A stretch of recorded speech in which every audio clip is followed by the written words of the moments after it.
बातमीपत्रात आता पाहूयात गल्लीपासून ते दिल्लीपर्यंतच्या ताज्या घडामोडींचा धावता आढावा। विरोधी आघाडी इंडियाची आज म्हणजेच 13 जानेवारी रोजी व्हर्च्युअल बैठक झाली। सुमारे 2 तास ही बैठक चालली। यामध्ये जागा वाटप आणि युतीचे समन्वय करण्यावर चर्चा झाली। बिहारचे मंत्री संजय झा म्हणाले की बैठकीत नितीश कुमार यांना समन्वयक बनवण्याचा प्रस्ताव ठेवण्यात आला होता। नितीश यांना हे मान्य नव्हतं। काँग्रेसचे अध्यक्ष व्हावे असं नितीश सुरुवातीपासून सांगत आहेत। या बैठकीला काँग्रेस अध्यक्ष मल्लिकार्जुन खरगे, राहुल गांधी, लालू यादव आणि तेजस्वी यादव, बिहारचे मुख्यमंत्री नितीश कुमार, दिल्लीचे मुख्यमंत्री अरविंद केजरीवाल, ओमर अब्दुल्ला, सीताराम येचुरी उपस्थित होते। डी राजा, शरद पवार आणि तामिळनाडूचे मुख्यमंत्री MK स्टॅलिन यांचाही सहभाग होता। तृणमूलच्या प्रमुख आणि पश्चिम बंगालच्या मुख्यमंत्री ममता बॅनर्जी, शिवसेनेचे उद्धव ठाकरे उपस्थित राहिले नाहीत। जागा वाटपाच्या मुद्द्यावरून ममताने आधीच काँग्रेसपासून अंतर राखले। बंगालमध्ये काँग्रेसला 2 जागा देण्यावर त्या ठाम आहेत। सूत्रांनी दिलेल्या माहितीनुसार नितीश कुमार यांना महाआघाडीचे संयोजक बनवण्याच्या मागणीवर ममताही खुश नाहीत। तृणमूलच्या सूत्रांनी सांगितलं की त्यांना या बैठकीची माहिती खूप उशिरा मिळाली आणि ममतांचे कार्यक्रम आधीच ठरलेले होते, त्यामुळे त्या बैठकीला येत नाहीयेत। रिपोर्टनुसार ही बैठक काही दिवसांपूर्वी होणार होती, मात्र काही कारणास्तव ती शेवटच्या क्षणी रद्द करण्यात आली। ममता बॅनर्जींनी बैठकीला येण्यास नकार देण्याची ही पहिलीच वेळ नाही। डिसेंबर 2023 मध्येही ममता युतीच्या बैठकीला हजर राहिल्या नाहीत। तेव्हा काँग्रेसनं 2 दिवस अगोदर बैठकीची माहिती दिल्याचं म्हणाले होते। परिस्थिती पाहता भाजपला टक्कर देण्यासाठी स्थापन झालेल्या भारतातील 28 पक्षांमध्ये जागा वाटप हे मोठं आव्हान ठरू शकतं असं दिसतं। आघाडीत समाविष्ट असलेल्या अनेक पक्षांच्या नेत्यांनी अशी विधानं केली आहेत, ज्यावरून पक्षाचा प्रभाव असलेल्या राज्यातील जागांबाबत तडजोड करणार नसल्याचं स्पष्ट झालंय। केंद्रीय मंत्री नारायण राणे यांनी राम मंदिराच्या प्राणप्रतिष्ठा सोहळ्याला जाण्यास नकार देणाऱ्या शंकराचार्यांवरच थेट टीका केली आहे। शंकराचार्य पंतप्रधान मोदी यांच्याकडे राजकीय दृष्टिकोनातून पाहत आहेत। त्यांनी आपल्या जीवनात हिंदू धर्मासाठी कोणतं योगदान दिलं हे सांगावं असं ते म्हणालेत। राणे यांच्या या विधानामुळे नवा वाद होण्याची शक्यता आहे। राम मंदिर एवढ्या वर्षानंतर होतंय त्याचं कौतुक नाही, हा विषय आतापर्यंत कोणी घेतला नव्हता, पण पंतप्रधान नरेंद्र मोदींनी, भाजपने हा विषय हाती घेतला। शंकराचार्यांनी होणाऱ्या मंदिराला शुभेच्छा द्याव्यात की त्यावर टीका करावी? शंकराचार्य हे आमच्या भाजपला आणि पंतप्रधान नरेंद्र मोदींना राजकीय दृष्टिकोनातून पाहत आहेत असा हल्लाबोल केंद्रीय मंत्री नारायण राणे यांनी केलाय। केंद्रीय मंत्री नारायण राणे पुढे बोलताना म्हणाले की राम मंदिर राजकीय दृष्टिकोनातून होत नसून धार्मिक दृष्टिकोनातून होतंय। राम आमचं दैवत आहे, त्यासाठी मंदिर उभारलं जातंय। शंकराचार्यांनी त्यांच्या जीवनातील हिंदू धर्मासाठी दिलेलं योगदान सांगावं असं नारायण राणे यांनी म्हटलंय। 19व्या जागतिक मराठी संमेलनाचं उद्घाटन आज इथं केंद्रीय मंत्री नारायण राणे यांच्या हस्ते झालं। अयोध्येतील राम मंदिरात 22 जानेवारी रोजी मूर्ती प्राणप्रतिष्ठेचा सोहळा पार पडणार आहे। या सोहळ्याला उपस्थित राहण्यासाठी 4 शंकराचार्यांनी नकार दिलाय। यावर भाजप नेते आणि केंद्रीय मंत्री नारायण राणे यांनी प्रतिक्रिया दिली आहे। जगात साखर आणि इथेनॉलची गरज लक्षात घेऊन साखर आणि इथेनॉल निर्मितीकडे लक्ष दिलं जातं। माजी केंद्रीय कृषी मंत्री म्हणून केंद्र सरकारमध्ये यापूर्वी केले। केंद्रात गृह खाते नाकारून कृषी खाते मागून घेतले। त्या काळात शेतीसाठी खूप काही करता आलं असं राष्ट्रवादी काँग्रेस अध्यक्ष शरद पवार यांनी म्हटलंय। शरद पवार पुढे बोलताना म्हणाले की अयोध्येतील श्रीरामांच्या मूर्तीची प्राणप्रतिष्ठा होणार आहे। मला त्याचं आमंत्रण आलेलं नाही। मी म्हटलं काही हरकत नाही, पण मी जाणार, मात्र 22 जानेवारीला नाही जाणार, नंतर नक्की जाईल। श्रीराम हे सर्वांचे आहेत। अयोध्येला जाणाऱ्या विमानाच्या तिकिटात वाढ केलेली आहे। 10,000चं तिकीट 40,000 करण्यात आले।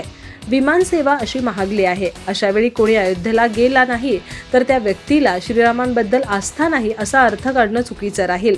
शरद पवार म्हणाले की कांदा निर्यात बंदी धोरणात सातत्य पाहिजे। निर्यात बंदी कशासाठी केली?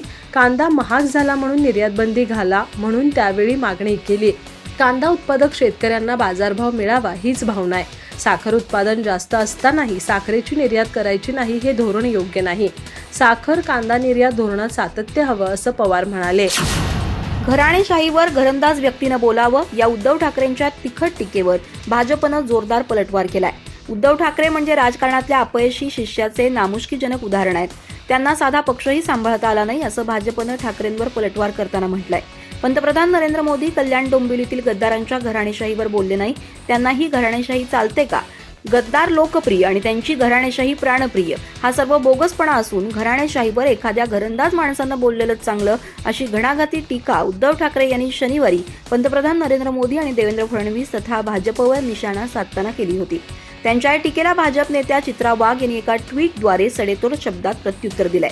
चित्रा वाघ म्हणाल्या की पंतप्रधान नरेंद्र मोदी नावाचे गुरु देवेंद्रजींच्या पाठीशी आहेत, ज्यांनी 370 कलम हटवलं, राम मंदिर उभारलं, सर्जिकल स्ट्राईक केला, G20 यशस्वी आयोजली, महिला आरक्षण दिलं. या गुरूंनी संपूर्ण जगात भारताचा दबदबा निर्माण केलाय आणि शिष्यानं राज्यात असंख्य संकटावर मात करून 5 वर्ष यशस्वीपणे सरकार चालवून दाखवलं. देवेंद्रजींचे गुरु कोण आहेत हे सर्व देशाला माहिती आहे, पण उद्धवजी तुम्हाला पक्ष सांभाळता आला नाही, राज्य सांभाळता आलं नाही, मुख्यमंत्रीपद पेलता आलं नाही. तुम्ही म्हणजे राजकारणातल्या अपयशी शिष्याचं नामुष्कीजनक उदाहरण आहात. तुमचे वडील तर हिंदुत्वाचं चालतं बोलतं विद्यापीठ होते. त्या वंदनीय विद्यापीठाचंही शिष्यत्व काही तुम्हाला सांभाळता आलं नाही असं चित्रा वाघ यांनी ठाकरेंचा समाचार घेताना म्हटलंय. विधानसभा अध्यक्ष राहुल नार्वेकर यांनी मुख्यमंत्री एकनाथ शिंदे यांच्या नेतृत्वातील पक्ष खरी शिवसेना असल्याचा निर्वाळा दिला. यासाठी त्यांनी ठाकरे गटानं 2018ची घटना निवडणूक आयोगाकडे सादर केली नसल्याचा दाखला दिला. पण आता ठाकरे गटाचे नेते अनिल परब यांनी निवडणूक आयोगाकडे सादर केलेल्या कागदपत्रांचे पुरावे सादर करत नार्वेकरांचा दावा खोडून काढला. त्यामुळे नार्वेकरांनी दिलेल्या निर्णयावर प्रश्नचिन्ह उपस्थित केलं जात आहे. अनिल परब यांनी एका मराठी वृत्तवाहिनीशी संवाद साधताना ठाकरे गटानं निवडणूक आयोगाकडे जमा केलेले पुरावे सादर केले. तसंच विधानसभा अध्यक्ष राहुल नार्वेकर यांनी शिवसेनेशी संबंधित दिलेल्या निकालावर तीव्र नाराजी व्यक्त केली. ठाकरे गटानं पक्षाच्या घटनेतील दुरुस्तीची माहिती निवडणूक आयोगाला दिली होती. निवडणूक आयोगाकडे नवी घटनाही सादर केली होती असा दावा त्यांनी केलाय. अनिल परब पुढे बोलताना म्हणाले की शिवसेनेतील सत्ता संघर्षाच्या प्रकरणात सुप्रीम कोर्टानं एक चौकट आखून दिली होती. या चौकटीतच विधानसभा अध्यक्षांना निकाल द्यायचा होता, पण विधानसभा अध्यक्षांनी ही चौकट ओलांडून निकाल दिला. सुप्रीम कोर्टानं जी चौकट आखून दिली होती त्यानुसार आम्हाला न्याय मिळण्याची अपेक्षा होती, पण नार्वेकरांनी लोकशाहीची दिवसाढवळ्या हत्या केली असं परब म्हणाले. मराठा आंदोलनाच्या मुद्द्यावरून मराठा कुणबीचा वाद पुढे आलाय. मनोज जरांगे पाटलांनी मराठा समाज मुळात कुणबी असल्याचा दावा केलाय. त्यांच्या या दाव्याची पुष्टी करणारा एक नवा पुरावा आता उजेडात आलाय. त्यात कुणबी म्हणजेच मराठा अशी स्पष्ट नोंद आहे. सांगली जिल्ह्यातील तासगाव तालुक्यातील चिखल गोठण गावात कुणबी म्हणजेच मराठा अशी नोंद सापडली आहे. या नोंदीनुसार जाई कोम रामा बुर्लीकर हिचा मुलगा आनंदा रामा चौगला यांच्या नावापुढे कुणबी म्हणजेच मराठा अशी नोंद आहे. ही नोंद 1889ची आहे. ती मूळ मोडी लिपीत असून या लिपीचे अभ्यासक आशिष शिंदे यांनी ती प्रमाणित केली आहे. तासगावचे तहसीलदार रवींद्र रांजणे यांनी नोंद सापडल्याबाबत दुजोरा दिलाय. आशिष शिंदे यांनी दिलेल्या माहितीनुसार गावात 1889च्या 2 नोंदी सापडल्या. त्यातील शेवटची नोंद कुणबी म्हणजे मराठा असून त्या पुढील सर्व नोंदी मराठा अशाच आहेत. या गावात एकूण 80 नोंदी सापडल्यात. लेखक आणि इतिहासकार डॉक्टर श्रीमंत कोकाटे यांनीही राज्यात कुणबी आणि मराठा वेगळे नसल्याचा दावा केलाय. राज्यात कुणबी आणि मराठा वेगळे नाहीत. गत अनेक वर्षांपासून अभ्यासक हे सांगतायत. या पुराव्यानं कुणबी म्हणजेच मराठे यावर शिक्कामोर्तब झाले. इतका अस्सल पुरावा आजवर सापडला नव्हता. बहुधा हा राज्यातील पहिलाच महसुली पुरावा असेल असं ते म्हणाले. केरळमधील दूरदर्शन वाहिनीवरील लाईव्ह शो दरम्यान कृषी तज्ज्ञाचा मृत्यू झाला. डॉक्टर अनी एस दास असं त्यांचं नाव आहे. ही घटना शुक्रवारी म्हणजेच 12 जानेवारी रोजी घडली. त्याचा व्हिडिओ सोशल मीडियावर व्हायरल होतोय. शुक्रवारी सायंकाळी 6:30च्या सुमारास डॉक्टर अनी दूरदर्शनच्या कृषी दर्शन कार्यक्रमात सहभागी होण्यासाठी आल्याचं सांगण्यात आलं. शोच्या अँकरनं त्यांना प्रश्न विचारला. उत्तर देताना डॉक्टर अनी अचानक गप्प झाले आणि पुन्हा खुर्चीला टेकले. यानंतर अँकरनं प्रक्षेपण त्वरित थांबवण्यास सांगितलं. वाहिनीच्या कर्मचाऱ्यांच्या मदतीनं तज्ज्ञाला रुग्णालयात नेण्यात आलं, मात्र डॉक्टरांनी त्यांना मृत घोषित केलं. त्यांच्या मृत्यूचं कारण अद्याप समजू शकलेलं नाही. त्यांना कुठला गंभीर आजार होता की नाही याचीही माहिती नाही. डॉक्टर अनी एस दास हे कोल्लम जिल्ह्यातील रहिवासी होते. ते केरळ पशुधन विकास मंडळाचे व्यवस्थापकीय संचालक आणि जैव संसाधने आणि कृषी सेवा केंद्राचे कार्यकारी संचालक होते. याशिवाय केरळ कृषी विद्यापीठाच्या मनुथी कम्युनिकेशन सेंटरमध्येही ते प्राध्यापक होते. दूरदर्शनवरील शेतीशी संबंधित कार्यक्रमामध्ये ते अनेकदा तज्ज्ञ म्हणून सहभागी होत असत.